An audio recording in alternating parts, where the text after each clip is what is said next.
Killer Innovations Podcast for Saturday, March 18th, 2006, show number 48, coming to you from Sunnyvale, California.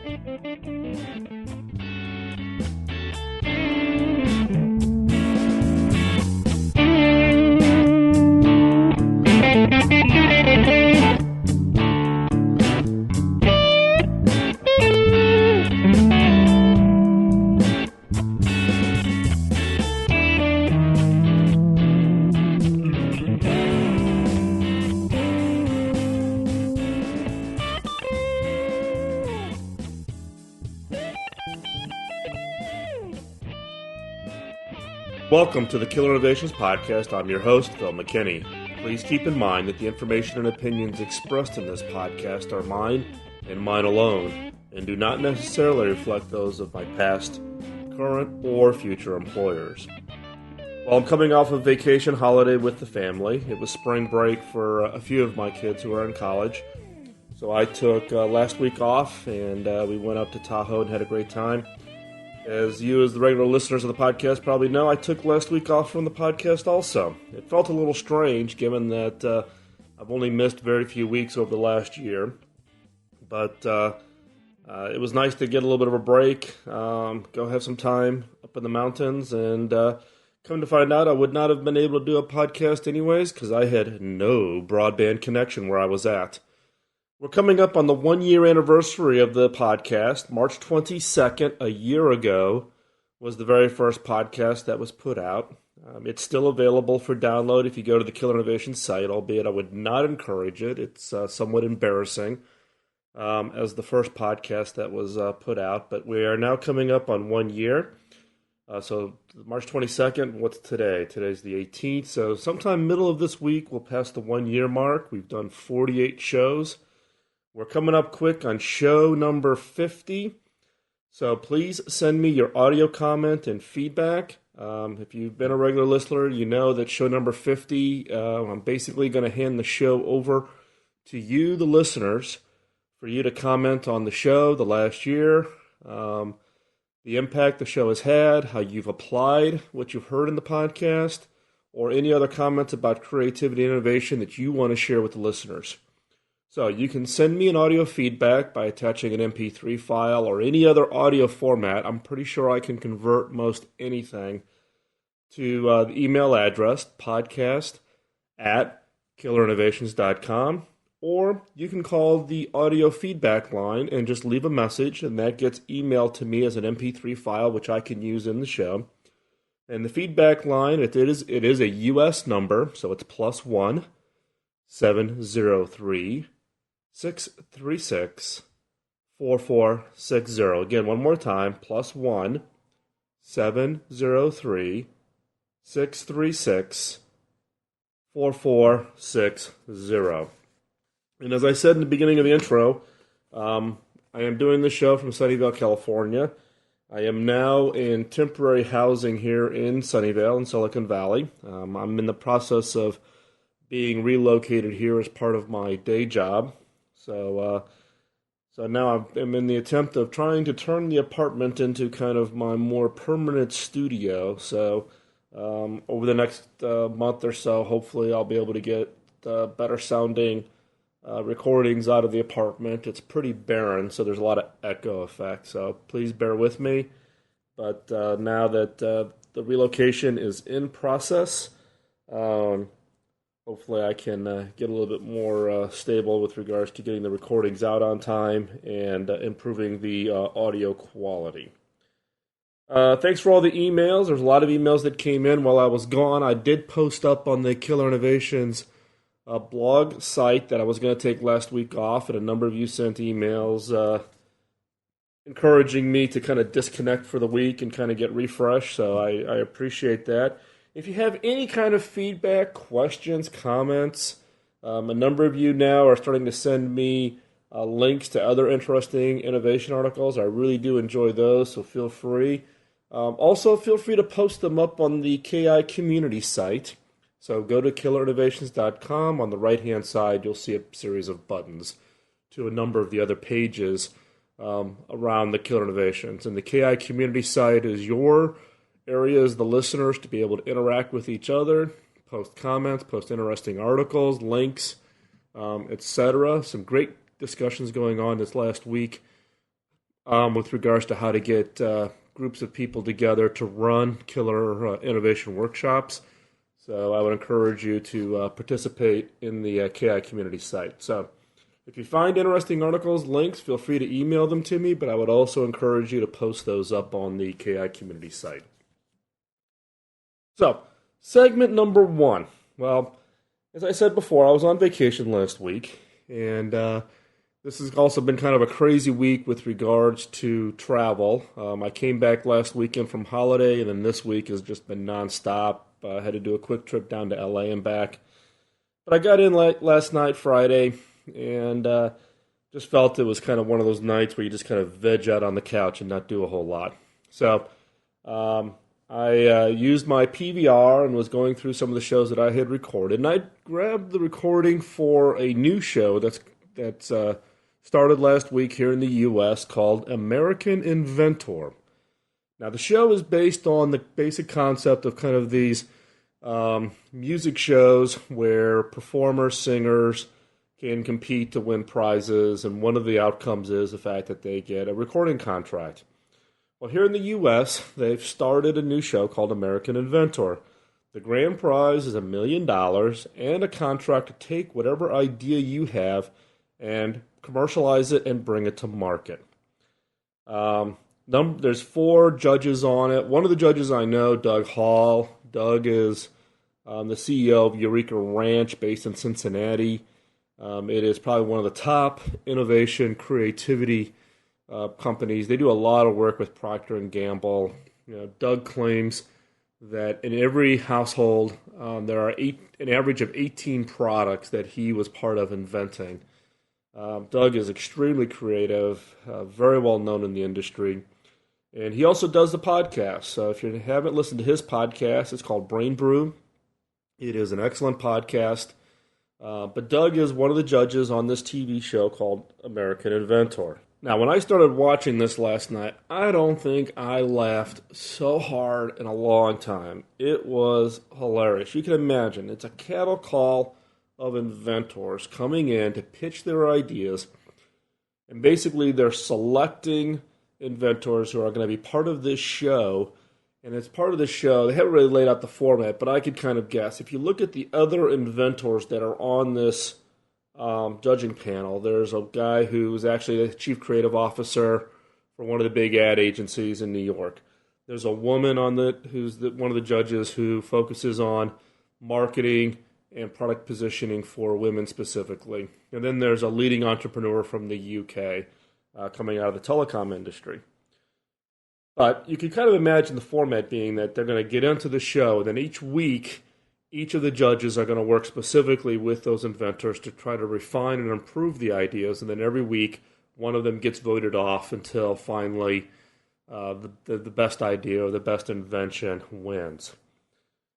But you can imagine they put out this cattle call, and they went around the country. So they were in New York and other cities, ultimately ending up in L.A., and you should see the lines of people with ideas.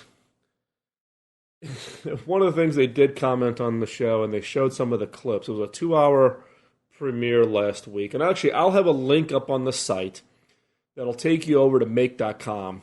And Make.com has picture clips from the show, and they break out and list each one of the inventions that were presented as part of the show. And they're gonna maintain that on their blog each week for the show. So I'm telling, this is something,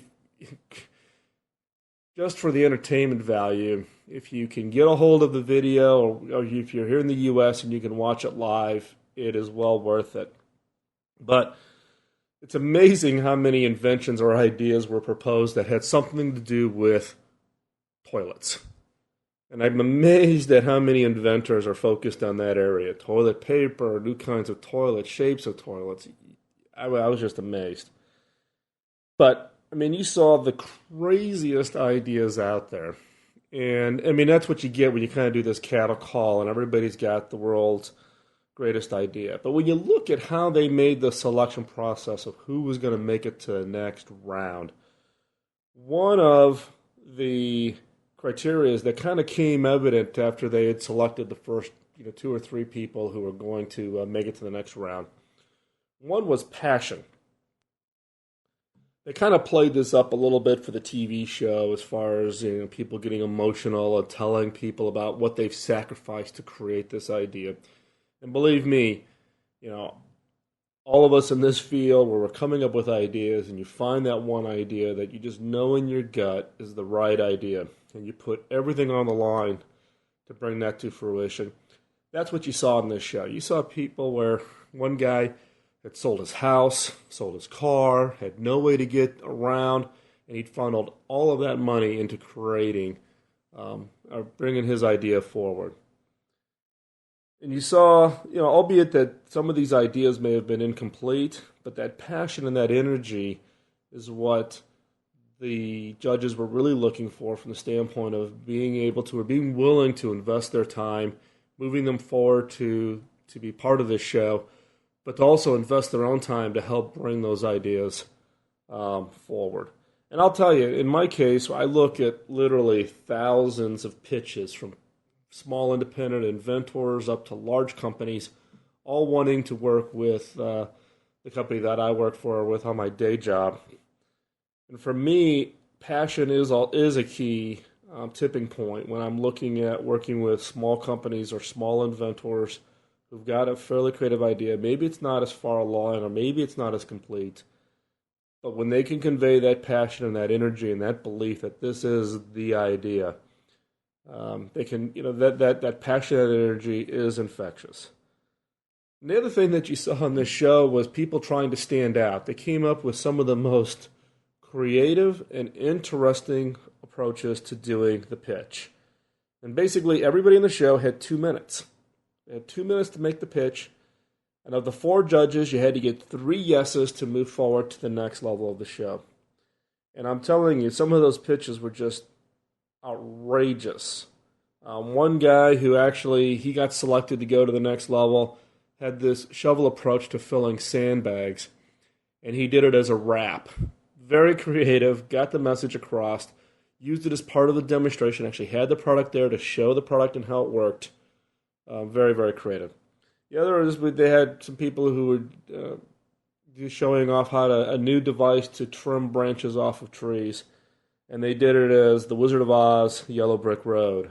Dressed up in full costumes, doing the whole singing, the whole bit. And I have to say, when companies come in and pitch me with new ideas, I haven't quite seen that kind of creativity. But I'll tell you, it definitely makes for entertainment value on this TV show. Now, when you look at everything that was pitched on this show and what I've experienced personally having ideas pitched to me, and you've probably seen it if you're in a job where people are bringing you ideas and you're trying to filter out which ones are going to be the winners or the losers, the most obvious outcome of what was pitched here was the fact that they really didn't qualify the idea as being truly new or truly breakthrough. In fact, in one situation, a woman came in with an idea, and Doug Hall pointed out that the idea already existed and he already had one. And this woman was totally shocked that somebody else had taken her idea and was already in the market. And then following on the questions, Doug asked her, did she get involved with one of these 1-800 invention organizations? You see them in the U.S., they're quite common late at night, infomercials on TV, you see the advertising ads. Inventors, if you have a great idea, call this phone number and we'll help take your idea to market. And you end up paying large sums of money. This woman ended up paying over time like $10,000, $12,000, of which she got no value back from being involved with those kinds of groups and organizations. And I'll just take a little sideline here. If you have a great idea and a great invention, don't get suckered in to using these kinds of groups or these types of programs where you have to pay money up front in order to hopefully get them to, quote, market your idea to other potential buyers. If your idea is good enough and you get out there and you talk to the right people, you can find representatives who will take your ideas and help you market it and get it to the right people. But it's not the upfront money. If they believe in the product, they'll invest their time and they'll help bring your idea to fruition. These deals where you have huge amounts of money upfront that you have to pay never, or extremely rarely, ever pan out. In this case, this woman paid a huge amount of money, and basically these groups were taking her money without telling her the fact that the product that she was inventing already existed, was already in the market, and was already on the shelf.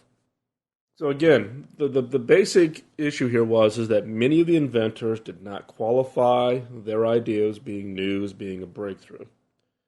And again, just kind of as a little bit of a refresher here, when you're thinking about your idea and you're going to go out and you're going to pitch your idea to a potential investor, or you're going to pitch your idea as a situation like American Inventor, you need to be able to answer the questions. Does this product matter? Is it going to change the customer perception? Is it going to change the competitive landscape? Is it going to change the economics of the industry? Is it fundamentally going to do something new, something that hasn't been done before? Now, it doesn't have to be massive as far as the change, but it has to be fundamentally different. It can't be the same thing that somebody that's already got in the market. And the second question, which it was amazing when Doug and the other judges were asking the participants around, the products. They'd do the pitch, and then the judges would ask questions around how do you make money? What's different about what it is you're doing? And what is the customer and market that you're trying to target to? There was one guy that had this. He was very specific about it being a safety wand. Doug and the others were saying that he basically invented a stick to beat off bears and mountain lions. But when he asked about the customer, who was going to buy this, who was going to use this, many of the people on the show just couldn't answer the question. They hadn't really thought about the variety of customers and the variety of uses for the product.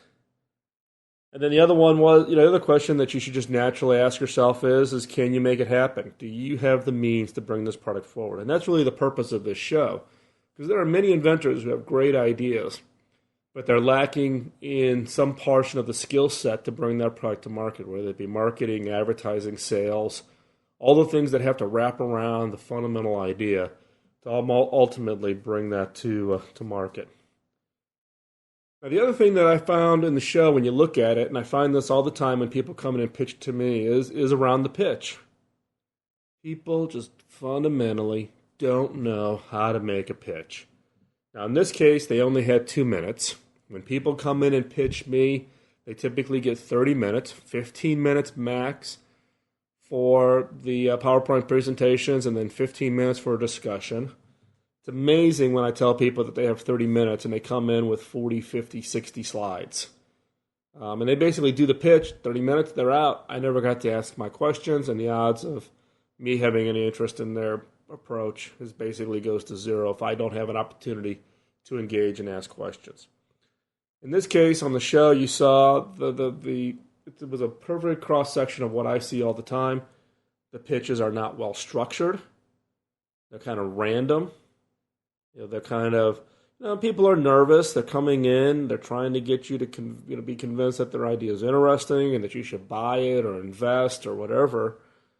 But they hadn't really put together a well-thought-out, well-structured kind of pitch. They don't convey the value. They're busy talking about features, functions. They're not talking about the value. How is this going to change the user's lives? How is the user going to benefit from this? And then they also don't really get down to conveying why this idea is better than the other ideas that are out there. Are there other alternatives that have been tried but haven't worked and you've solved those problems? Why is this idea better? Now, over my years, I've seen some pretty bad pitches. And the key here is that it's probably more important, when the pitch itself is probably more important than the idea itself. I hate to say it, but you could have the world's greatest idea, but if you can't pitch it, if you can't convey the idea and its benefits, you don't have anything. You got something in your head, but you haven't been able to convey it to the audience, whether that audience be investors, whether that audience be potential buyers. If you can't construct the pitch If you can't take this killer idea that you've created and convince somebody of its value, then you really don't have anything because it's stuck in your head. You have no way to get that out there and ignite the passion of the marketplace for your idea. The last thing, and I mentioned this slightly before, but I want to reinforce this, is the fact that I was just amazed by the participants of this show about how little they knew about the market, the lack of market understanding. Doug and the other judges, who's going to use this product? And many of them couldn't answer it. Why would they use it? What are the use cases? Think of all the use cases for your product and have those in the back of your mind during the pitch when someone's asking you the questions. Why, how would they use this? Why would they use it? What's the benefits that they're getting from using this product? So why would someone use this product? And the last question is what is the size of the segment? Now I'm going to go on a little tangent here on size of segment. I can't even count how many times I've heard this pitch of there's X millions of people in China. If I get 1% of those people to buy my product, I'm a billionaire. Guess what? Everybody's tried that pitch. You need to really understand who the customer is. What are those segments of the customers? What makes their buying decisions? Why would they buy your product? And how you're going to reach them and convince them that your product is of value. Simply saying that there's X billions of people in China, 1% of all those people, if you can convince just 1% of those people to buy your product, you're going to be a billionaire, and so therefore, buy my idea or invest in my company. Those kinds of pitches, I can tell you right now, don't hold water and will not get you the investment decision.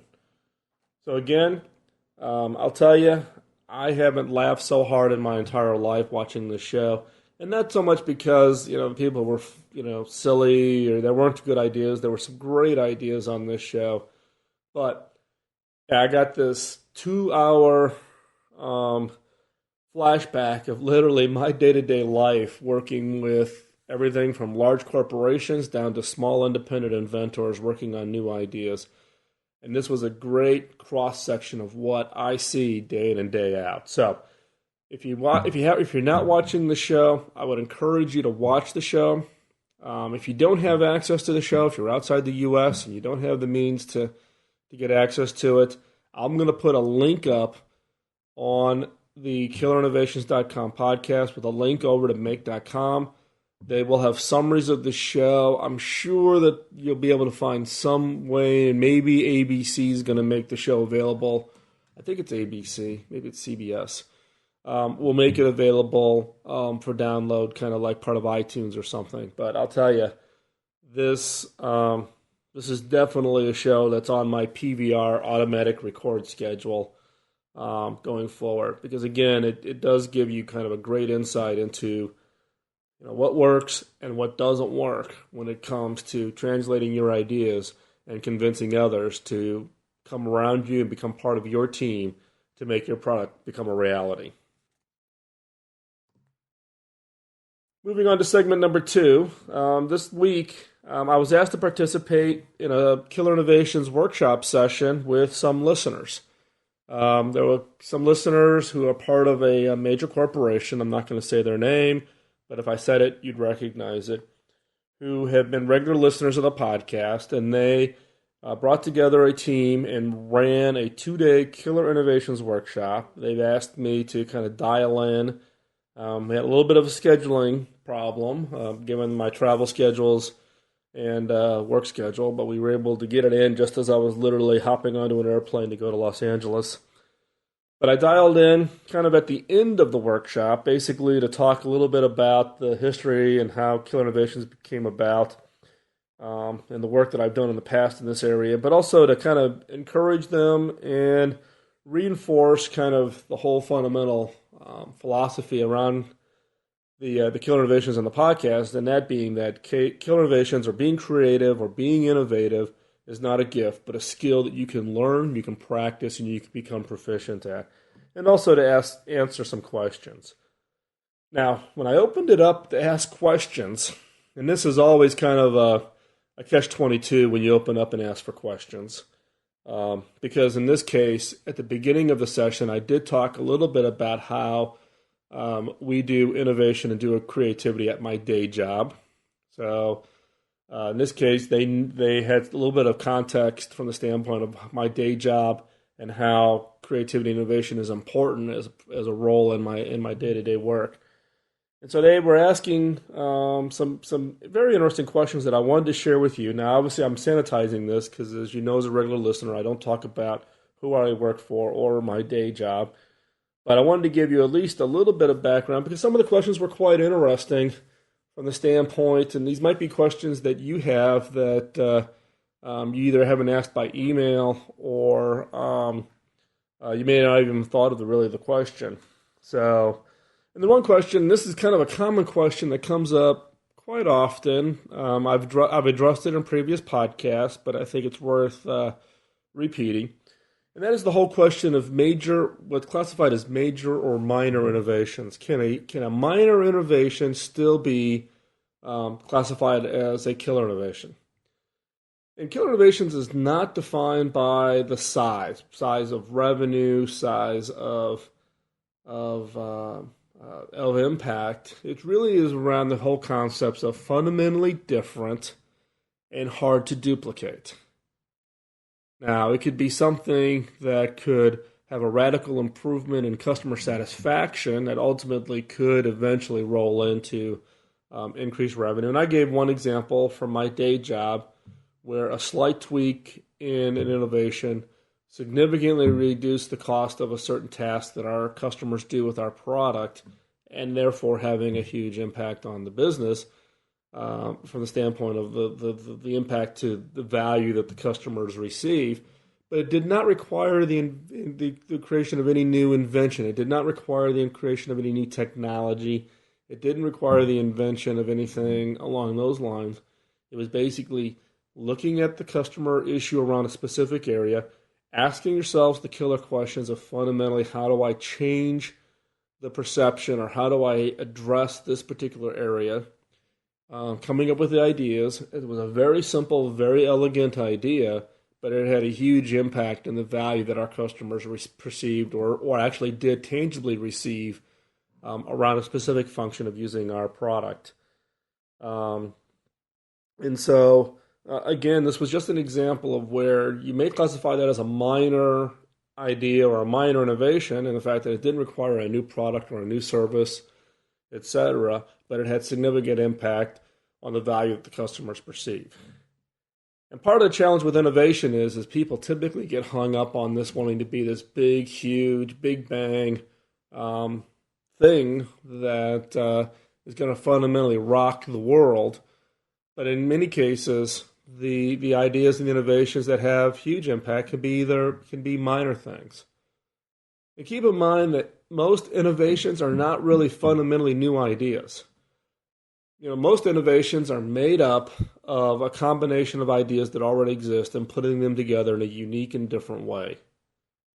There's very few fundamentally breakthrough, new, never existed, never was even conceived of before that comes into the market and that becomes the established leader. I mean, think about it. iPod, there was MP3 players out there before. There were online sites that you can download music on. Apple's innovation was really in bringing the things that already existed, but bringing them together in a unique way, and therefore establish a market leadership role. So again, it's not about the ability to go out and create something fundamentally new, as it is the ability to go out and look at the component pieces and innovate around the unique and different ways you pull them together. The other question and this was a question and I remember specifically the woman who asked this question on the phone call, was around, what is it that as an individual you can do to become more creative? And it's a time that it took about 10 seconds for me to kind of think through, if someone asks you, what is that you as an individual can do to become more creative? Well, one is hopefully listening to the podcast is one thing. But what are the things that you can do that are tangible that you can use to unlock your creativity? Now, I came up with some answers. I've got some answers here that I'm going to give you. They're probably not the best answers. I probably need to think about this a little bit more, but I thought it was a really good question from the standpoint. And actually, I would like to get feedback from you, the listeners, on things that you do. Not about actual sessions and where you solve the problem, but day-to-day things that you do that help you become more creative. So, one of the answers that I gave, and you've heard this in the podcast before also, is around practice. My fundamental belief is that creativity and innovation is a skill that can be learned. You learn the tools, you learn the tricks, you learn the process, and then you practice it. So, how many of you run a personal ideation session at least once per week, where you sit down, you set the timer for 30 minutes, you set an idea quota for a minimum of 50 ideas, you craft a killer question, and that killer question could be things like, planning your next vacation, ideas around how to finance a new car, how to finance your kids, college education, how to go off and start a new business, whatever it is. But once a week, sit down, run a 30-minute personal ideation session, set an idea quota for 50 minutes, and then go and come up with those 50 ideas. And then rank those ideas using the ranking process that we've defined previously in the podcast, and then therefore be able to get to a prioritized list of those ideas that work. And then also using other tools that we've talked about on the podcast, such as Scamper and other things. And you can go back and refresh your memory on those approaches, from earlier podcasts. But use the tools, use the tricks, do this on a weekly basis, and you'll just find that the ability to come up with ideas, look at things differently, the crafting of good killer questions. If you come up with a question, you can't come up with 50 ideas, go back and look at the question. You probably need to rethink how you've worded the killer question. And by doing this, you can ingrain this process into just your daily ability to come up with new ideas. The other area is beyond practice is how do you unlock your childlike curiosity? Now, in the last, half dozen podcasts, I've talked a little bit about part of the challenges of what I see in the education system, where we kind of beat out the creativity, that we beat out that childlike curiosity out of the kids through the education system to force our kids to conform to some form of society norm that we want them to act like. So how do you go back and unlearn or unlock the childlike curiosity? The key here is that as you go about day to day, try to find 1, 2, or 3 things that you've come across today, and think about, ask yourself the question as to why. Get up in the morning. I'm sitting here in my apartment in Sunnyvale. I'm recording this on the kitchen bar in my apartment. I look over on the kitchen counter and I see my toaster sitting there. So ask yourself the question, why? Why does the toaster have to pop the bread up? Can it pop the bread down? Can it pop the bread sideways? So go through 3 to 5 things a day and ask yourself the question of why. Ask yourself the question, how? How does the toaster work? How does the timer work? Is there a better way to design a timer to create a toaster? Do this for 3 to 5 things a day, and do this for 30 days. And pretty soon you're going to start getting yourself into being able to observe things differently. The key here is we tend to kind of ignore it. You kind of work through your kitchen, you never notice the toaster. You never notice the microwave. You never notice, is there a better way to dry clothes in your washer or dryer? Driving down the freeway, looking at traffic lights. Is there a better way to do traffic lights? We tend to not, when we're kids, or if you have children, you know about the problem you have where you have a kid who just gets into that, Daddy, why? Why are there roads? Why are they made out of concrete? Why are they black? Why do we paint lines on the road? Um, and as parents, we sometimes get frustrated with this never-ending series of why.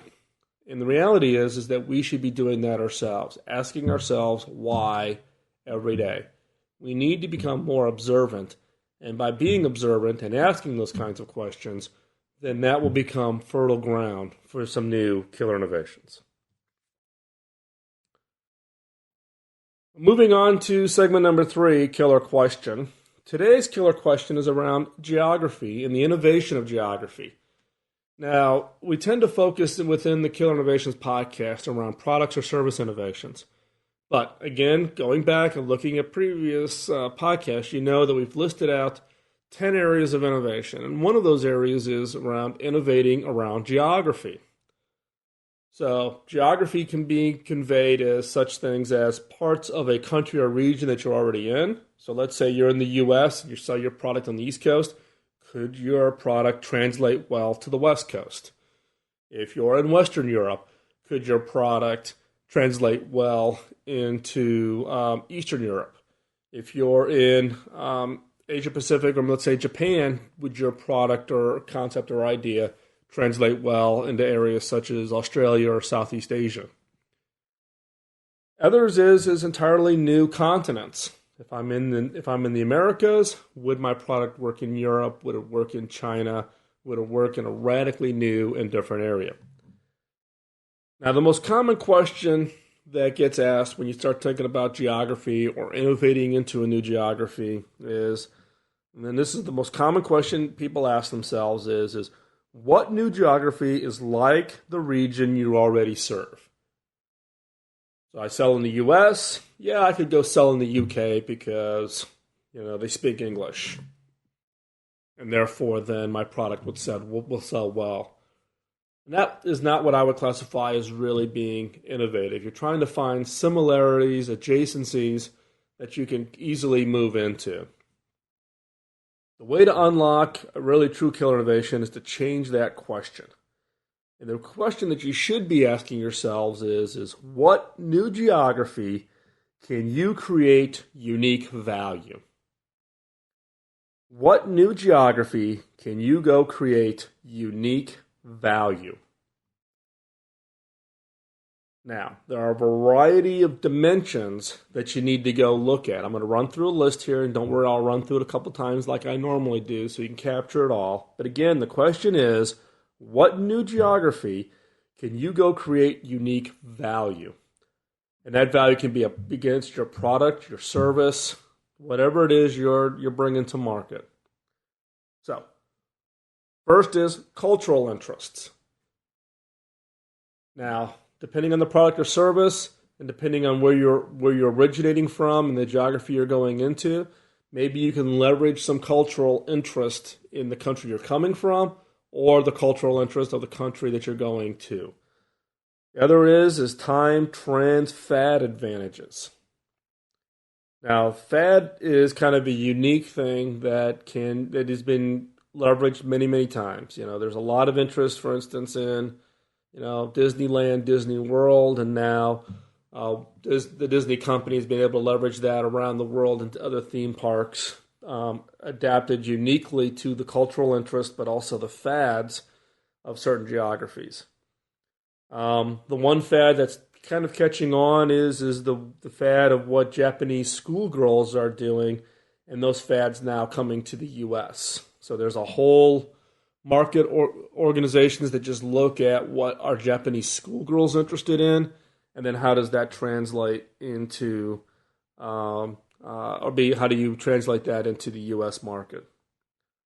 Another area is economic shifts. Now, if you believe Tom Friedman in his book, The World is Flat, that the liquidity or the movement or the flattening of the economic market on the global scale is reducing the ability to take advantage of that somewhat, I would disagree. For instance, in the developing countries of what we call BRIC, Brazil, Russia, India, China, are there things that you can take advantage of in the economic shifts that uniquely around your product or service? Can you make a low-cost alternative? Procter and Gamble and other consumer products created an innovation around the fact that in many parts of the country, people can't afford to buy a big bottle of detergent, so they repackage it down into literally daily servings. And in a cash economy where people get paid daily, therefore, then they can go down every couple of days and buy a little packet of detergent to use it to do their laundry or toothpaste or whatever. And that fits much more into the buying model of the economic conditions of that geography. So there's opportunities to innovate, again, geography-wise, from a standpoint of the economic shifts. Demographics. Big opportunity that's occurring here in the U.S., Japan, and in Western Europe around the aging of the population. What's going to happen in 10, 15, 20 years with the growing population of people who are beyond the work years that are in retirement? How do they get supported? The medical impact or the medical system that's going to need to be in place. So what's going on in different demographics and different geographies that you can take advantage of and create value around your product or service? Political.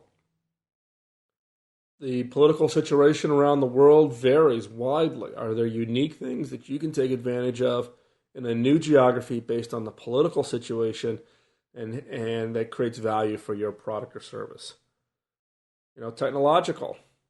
Are there technology trends that you can bring or that you can leverage or that you are dependent on or that you can be a replacement for that has not taken hold in certain geographies?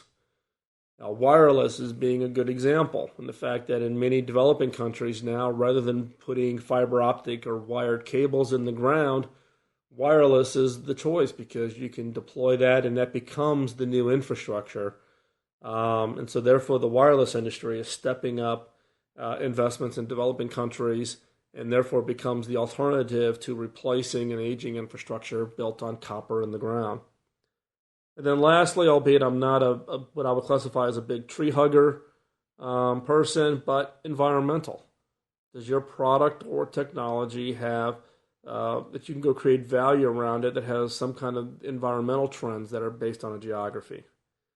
So again, this week's killer question is, what new geography can you go create unique value? And that value is around your product or service. So again, what new geography can you go create unique value? And those value components or dimensions that you should look at are cultural, fads, economic, demographic, political, technological, and environmental. And with that, thanks for listening. However, before we go, I do have a question for you. I've been rolling around, or I've been getting a lot of these questions around how to apply the whole concept of the killer innovations, methodology and approach in an actual situation. I've done some work, I participated in this session this last week with a group of listeners. I've been involved, for instance, with peripherally with a couple of listeners around doing a brainstorming session around creating a way to modify a van to help a young teenage girl be able to drive when she doesn't have any limbs. Been involved with some colleges and universities looking at new ideas around how to create new kinds of student housing ideas and new options for students in the college, in the college campuses. So I've been involved with a handful of these, and these questions keep coming up about how to apply. So I've been tossing around the idea of hosting a mini killer innovation workshop, kind of like one per quarter, limited to 10 to 12 people.